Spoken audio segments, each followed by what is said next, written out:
गुरुवार के 62वें अवतरण दिवस महामहोत्सव की गुरु ब्रह्मा गुरु विष्णु है, गुरुवर ही तीर्थंकर है। गुरु ब्रह्मा गुरु विष्णु है, गुरुवर ही तीर्थंकर है। गुरुवर सबको ही तंकर है, गुरुवर सबको ही तंकर है। गुरुवर सबको। देखिए आप ऐसे सुन रहे हैं जैसे मैं सत्यनारायण की कथा सुना रही हूँ, नहीं सुना रही हूँ। दोनों हाथों को ऊपर करके पूरे भक्ति भाव से। गुरुवर सबको ही तंकर है, गुरुवर सबको ही तंकर है। गुरुवर सबको। हो हम सागर में डूब रहे, गुरुवर हमको तेरा रहे। हम सागर में डूब रहे, गुरुवर सबको तेरा रहे। गुरु से बढ़ करके हो, गुरु से बढ़ करके ना कोई नजर आए रे। गुरु चरणों की धूल हमें जब मिल जाए रे। गुरु चरणों की धूल हमें जब मिल जाए रे। उसकी दुनिया में हो, उसकी दुनिया में किस्मत खुल जाए रे। गुरु चरणों की धूल हमें जब मिल जाए रे। हो गुरु चरणों की।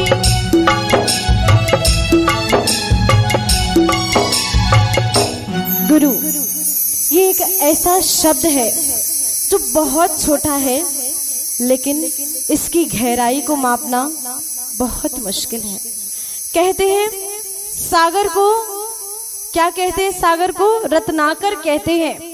जो रत्नों को जन्म दिया करता है उसे रत्नाकर यानी कि सागर कहते हैं। ठीक वैसे ही जो अपने भीतर 3 रत्नों को समाहित किया है और अपने शिष्यों के अंदर भी 3 रत्नों को प्रदान करता है, उसे गुरु कहा करते हैं। गुरु का महत्व हमारे जीवन में बहुत ही गूढ़ हुआ करता है। ऐसे पूज्य गुरुदेव आप सभी के समक्ष विराजमान हैं। विगत 3 महीनों से आप पूज्य गुरुदेव के ज्ञान, ध्यान, चर्या, अनुशासन, संघ के पालन सब चीजों को देख रहे हैं। मुझे जरूरत नहीं है आपको उसमें से कुछ भी बताने की, क्योंकि मेरे गुरुदेव किसी परिचय के मोहताज नहीं है। मेरे गुरुदेव किसी परिचय के मोहताज नहीं है। उनका चेहरा ही चारित्र है, वाणी ही जिनवाणी है, देह ही देवालय है और मन ही मंदिर है। ऐसे पूज्य गुरुदेव आप सभी के समक्ष विराजमान है। देखिए आपको अच्छा लग रहा हो या ना लग रहा हो, इन बच्चों को बहुत अच्छा लग रहा है, ये मुझे पता चल गया। कहते हैं बच्चों का मन कोमल होता है। ये बड़े ही ये गीली मिट्टी है, जिस सांचे में ढालोगे उस सांचे में ढल जाएगी। और बड़ों का मन कैसा होता है? कैसा होता है? देखिए आप ही कह रहे हैं, मैंने कुछ नहीं कहा है। तो हर मिट्टी को सांचे में ढालना आसान नहीं हुआ करता। ऐसे ही पूज्य गुरुदेव वो शिल्पी हैं जो हम जैसी मिट्टी को उठाकर उसको आकार देकर तपाकर आज वहां से यहाँ लाकर बैठा दिया। ऐसे हुआ करते हैं गुरु। ज्यादा समय ना लेते हुए एक छोटा सा दृष्टांत पूज्य गुरुदेव के जीवन में से आपको सुना रही हूँ। पूज्य गुरुदेव जिस धरा पर जन्मे वो थी भिंड नगर की पावन धरा। पूज्य गुरुदेव की गृहस्थ अवस्था की दादी। देखिए एक छोटा सा दृष्टांत वृतांत मैं आपको सुना रही हूँ, बड़ी गौर से सुनिएगा कि कैसे सम्यक और साधना के गुण पूज्य गुरुदेव में जन्म से पहले ही आए। पूज्य गुरुदेव का जो पूर्व में निज निवास स्थान था, वहां पर उनके घर में एक पीपल का पेड़ था। किसका पेड़ था? मैं चेक कर रही हूँ आप सुन रहे हैं कि नहीं सुन रहे हैं। एक पीपल का पेड़ पूज्य गुरुदेव के घर में था। तो उस जब पीपल का पेड़ था तो आसपास के लोग वहाँ पूजा आदि करने भी आया करते थे, दीपक आदि भी लगाया करते थे। और जो पूज्य गुरुदेव की दादी थी उन्हें ये सब रुचता नहीं था, क्योंकि वो सम्यक्त्व की धारण करने वाली थी। उन्होंने कहा कि यहाँ पूजा नहीं होगी, हमारे जिन शासन में जिनेंद्र देव होते हैं उनकी पूजा की जाती है, हम किन्हीं पेड़ पौधों की पूजा नहीं करते। तो लोगों ने कहा तुम मत करो, हमें तो करने दो। लेकिन उनने कहा मैं अपने घर में मिथ्यात्व का पोषण नहीं होने दूंगी। और उनने पूजन करने से सबको रोक दिया, लेकिन लोग नहीं माने। जब लोग नहीं माने तो उनने क्या किया, पेड़ को कटवा दिया। जब पीपल के पेड़ को कटवाया तो सब लोगों ने कहा यदि आप इस पेड़ को कटवाएंगे तो आपके घर में अनहोनी होगी। लेकिन जिनेंद्र भगवान पर सच्ची श्रद्धा रखने वाली वो महिला, उन्होंने उस पेड़ को कटवा दिया। और जब पेड़ को कटवा दिया तो कुछ ही समय में 5-6 महीने के भीतर उनके एक पुत्र की मृत्यु हो गई। उनके एक पुत्र की मृत्यु हो गई। और जब पुत्र की मृत्यु हुई तो आस पड़ोस के सभी लोगों ने आकर कहा, देखा तुमसे कहा था ना ये पीपल का पेड़ हटवाओगी तो तुम्हारे घर में कोई ना कोई अनहोनी। वो महिला, देखिए सम्यक्त्व, मैं आपको ये समझाना चाहती हूँ कि जब स्त्रियों का सम्यक्त्व इतना मजबूत हो सकता है तो पुरुष तो भगवान बन सकते हैं। उन्होंने कहा ठीक है, जो मेरे भाग्य में था, जो भाग्य में है वो भाग कर आएगा, जो नहीं है वो आकर भी भाग जाएगा।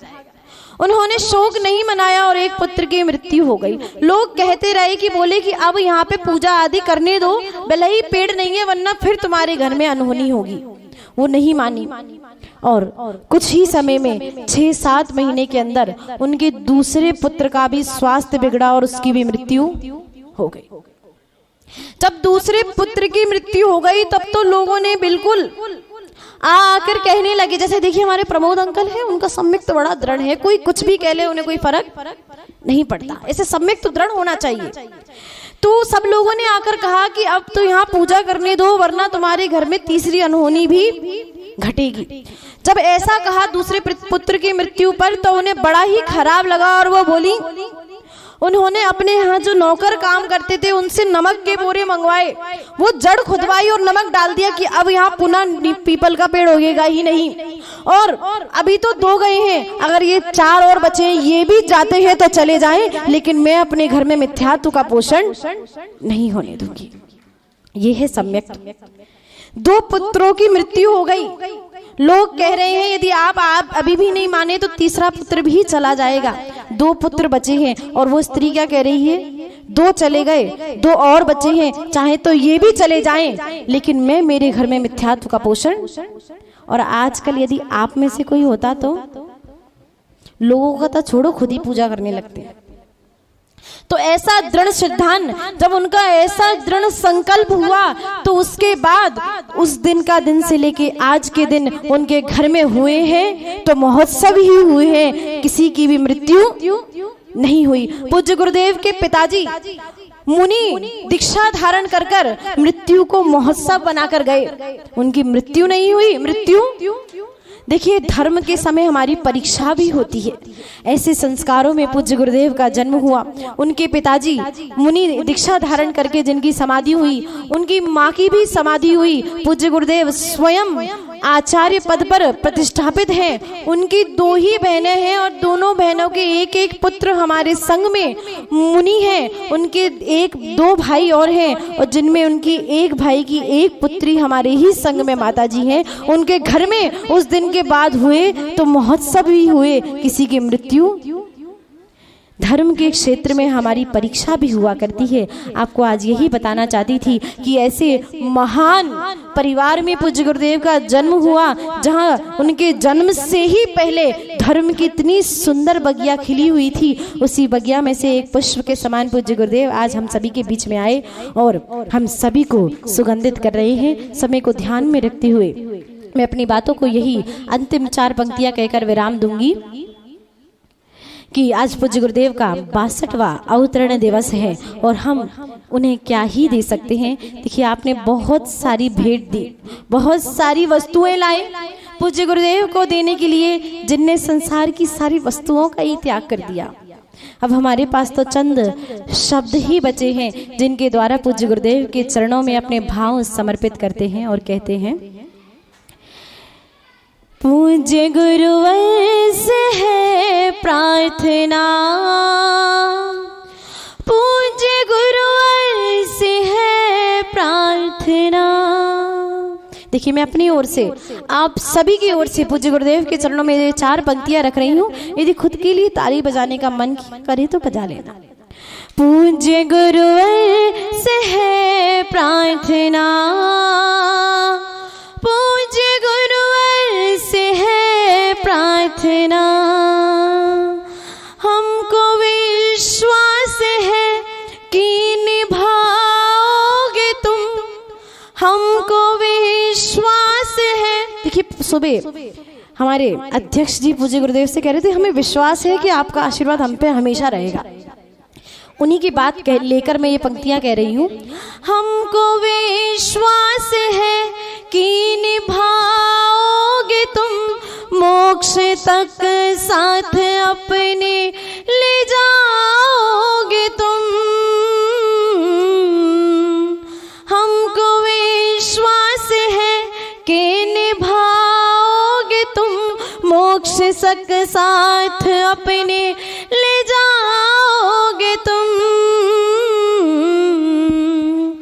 पूरी कर दो मेरी भावना, पूज्य गुरुवर से है प्रार्थना, पूज्य गुरुवर को शत शत नमन, पूज्य गुरुवर को शत शत नमन।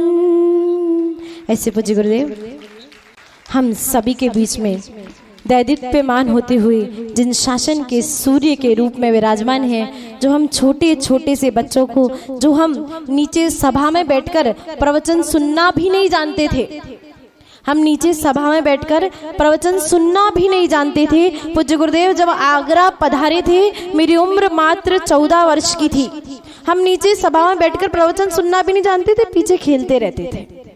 और वहां से लाकर पूज्य गुरुदेव ने आज यहाँ बिठा दिया कि आज आपको प्रवचन सुना रहे हैं।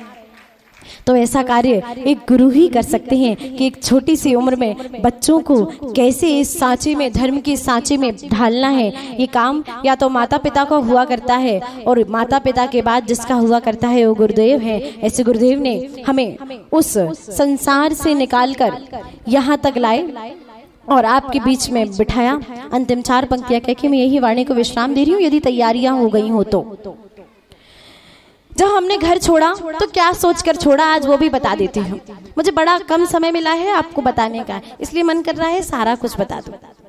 तो कैसे हमने घर छोड़ा, मैंने इतना तो बता दिया कि मेरी उम्र 14 साल की थी। अब प्रमोद अंकल बाद में आके पूछेंगे कि कैसे घर छोड़ दिया। देखिए मुझे उन्हीं का नाम पता है, इसलिए बार बार उन्हीं का ले रही हूँ। तो आप बाद में आके मुझसे पूछेंगे कि दीदी ऐसे कैसे छोड़ दिया, भावुकता में छोड़ा होगा।